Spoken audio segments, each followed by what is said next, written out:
Chapter 80. Martyrdom for Love. To stimulate love frequencies among the humans on Gaia, we have implemented a new and unorthodox method. We started to create disastrous events that would leave a trail of destruction to people's lives and properties. This method turned out to be very effective because after each event, it prompted a stream of collective love.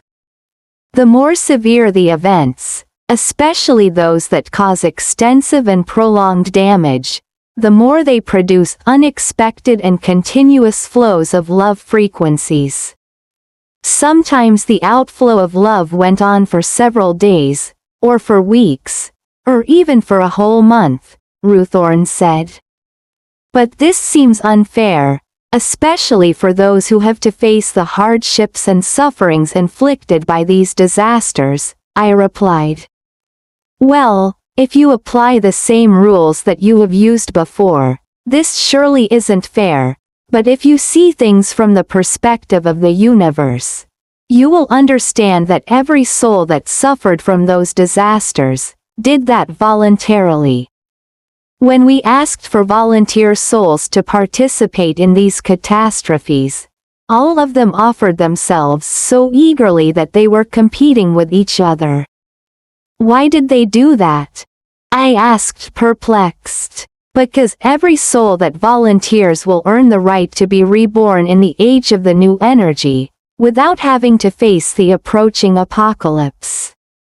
They can earn that right by accepting minor pains or sufferings which are incomparable to the pains and sufferings that the apocalypse, bearing the 666 code, will bring, Ruthorn answered. And what about the people who survive during the period of transition from the old to the new age? Will they receive any privileges, too? I asked. Because the volunteer souls are willing to sacrifice themselves and become martyrs for love, people in the world must make the best of their sacrifices. Those who remain must show abundant love as their quality in order to survive this crucial event. They must be prepared to give love to anyone at any time, Ruthorn explained. He continued, but those who feel indifferent or don't show this quality, they won't even be registered by the technicians on duty. They will be regarded as stones or worthless objects. And when the time comes when the mass weight on the Earth's surface is readjusted to its new position according to the calculated coordinates, those people will be buried together with all the other junk technologies as planned. So that's the difference between the volunteers who give up their lives for a worthy cause that impels people to show abundant love, and those who die during the operation of purifying the world. Ruthorn stopped his explanation and fell silent. What are you thinking about? I asked him, after he had been silent for a while. I'm trying to accept the loss that we will have to face, he replied with a heavy voice. You can imagine that the souls will never go anywhere, like Vlad, who is condemned to sit in his castle and watch it falls into ruins, as time passes by endlessly. The souls of those people who will be buried won't be able to transcend either. They will remain in the ground of this planet forever. The worst thing is, unlike the castle of Vlad, it will be so unbearable down there. The place these souls are heading will be going to is a burning furnace, so hot that it can even melt stone and where there is nothing but intense heat. And it's not that these poor souls down there won't feel the heat, on the contrary, they will still feel everything around them as if they were alive. The difference is that they won't ever again have the chance to see the sky, to feel the cool water of the streams, to hear the birds sing, or to smell the fragrance of flowers. They will be removed from the list of volunteers assigned to work in the engine room of the universe. The reason is that this engine needs new operators who can show more abilities and are more conscious of their duties. This is the huge burden that I am trying to accept, as this is going to happen. Even if only one soul gets lost in the system, the other members of his group who are waiting for their reunion won't be able to return to the land of Sunyata.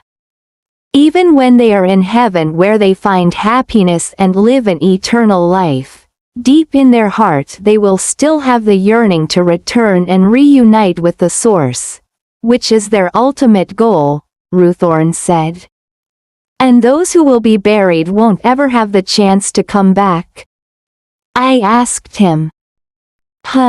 Ruthorn seemed to consider his answer carefully before he replied. There was a similar circumstance in the past, an event which took place around 8,000 years ago, during the era of Atlantis. Back then, the Earth's tectonic plates collided, causing millions of souls to be buried at that time. The following period of change was a good opportunity for the former inhabitants of the cities of Lemuria and Atlantis to liberate themselves from the sufferings they had endured for over 8,000 years. They had the chance to return to the Earth's surface and become the population of the new energy era. But those who will be buried this time, I really have no idea when they will have the chance to come back. By evaluating the intensity of the world's magnetic field in the new energy era, we know that people will be smarter. If they are smarter, they will live their lives more mindfully and make less mistakes in how they treat the environment and each other.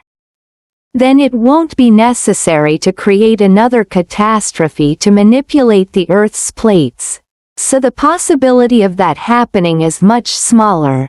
And it may never even have to happen again.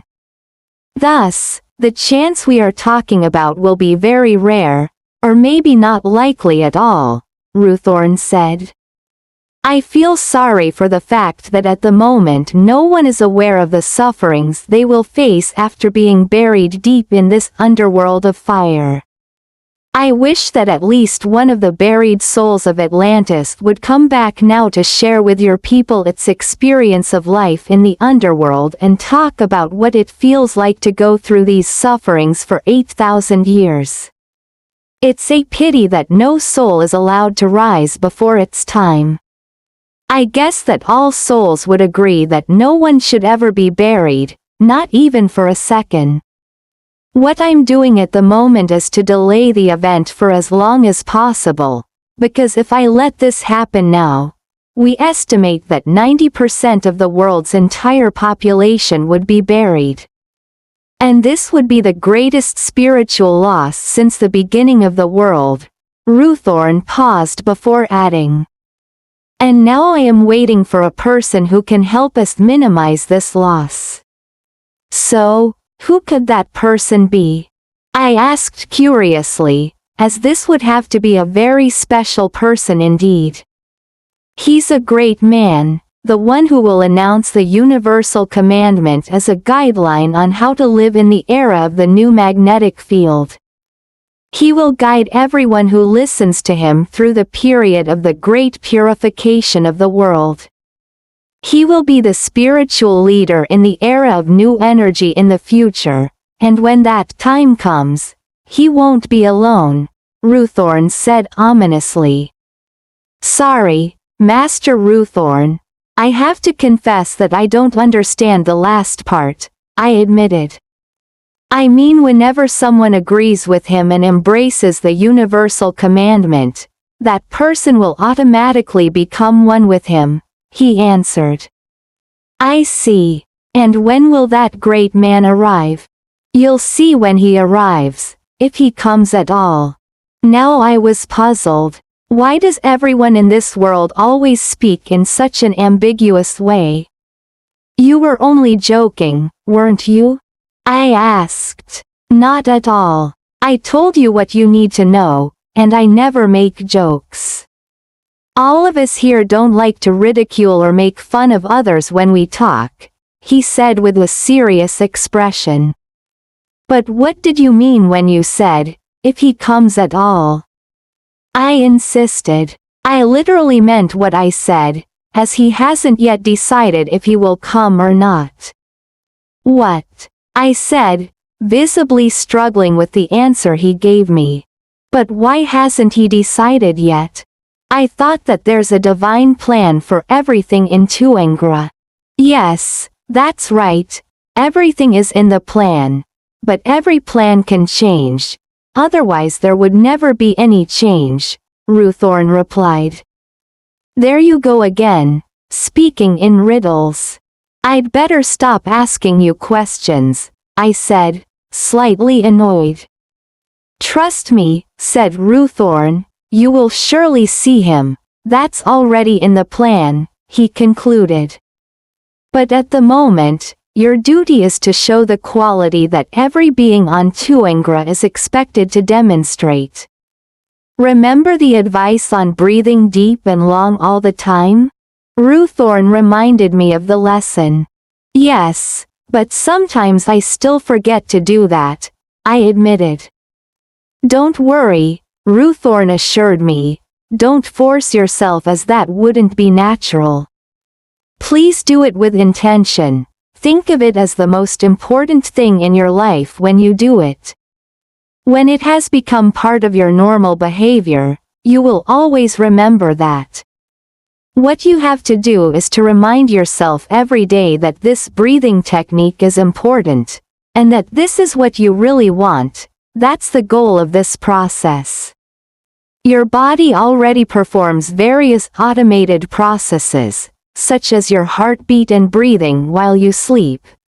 All these are automated processes steered by your subconsciousness.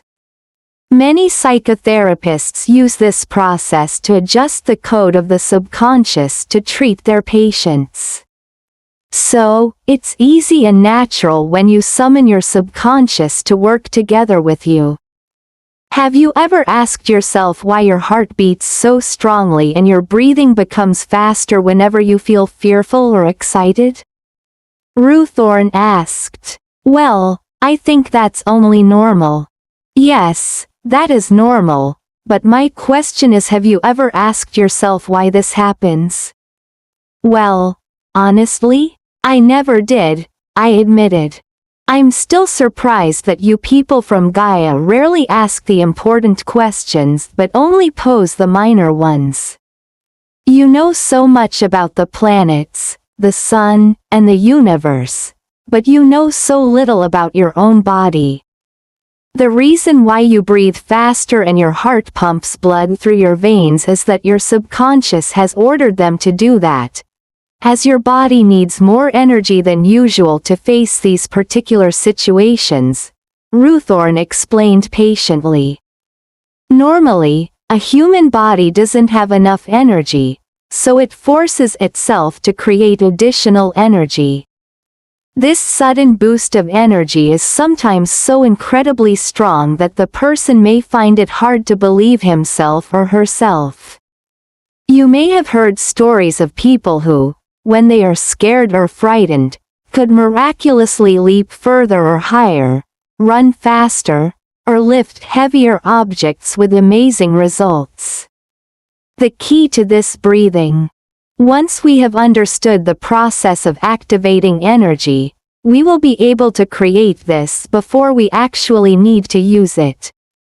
And once we have learned how to create this energy continuously, this increased amount of energy will always be available and ingrained in us, Ruthorn went on.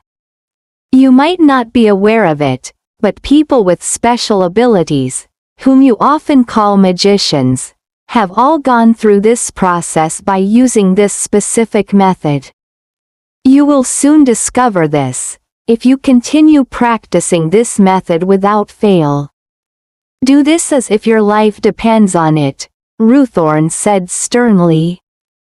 All right, I will strictly follow your instruction as advised, I agreed.